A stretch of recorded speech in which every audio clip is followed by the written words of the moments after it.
there's a bit of a myth in cancer that you're always going to have just a lump or a very obvious lump.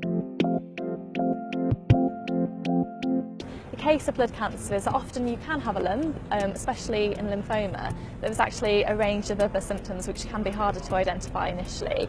So things like breathlessness, night sweats, a massive one with lymphoma, bruising is quite big with leukemia and MDS, injuring yourself quite easily, joint pain, headaches, that kind of thing. When I had the symptoms myself, I never thought it would be cancer, and I think that's the case with a lot of people in this situation.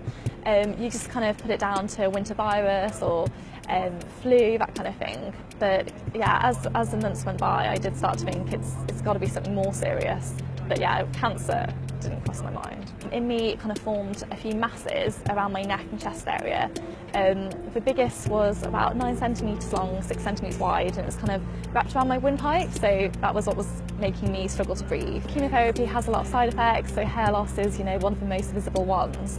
And there's no real nice way of dealing with that. Knowing that other people are going through it and talking to others in a similar situation is something that I found really, really helpful. Something that really got me through treatment was trying to stick to a routine and a little bit of normality away from the hospital environment. So I really tried to keep up with schoolwork, and I would go into GCSE classes, sometimes on the same day as chemo sessions. I think that was me pushing myself a little bit, but it was important to me.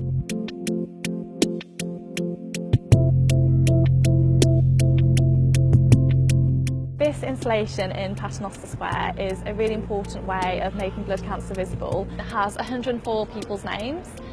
This represents the fact that each day in the UK 104 people are diagnosed with blood cancer. It's all age groups, ethnicities, genders, that kind of thing. So it just shows how indiscriminate blood cancer is. Cancer is a word that's on everyone's radars, the headlines are always talking about it, but despite this I think it can be easy to focus just on statistics and not on actual people. But this installation really highlights the fact that every patient has their own story, and it's kind of like a domino effect. Every story affects another chain of people, whether that's family or friends or colleagues. I hope it inspires some people, whether they've got a personal link to blood cancer or whether they're just walking past on their way to work.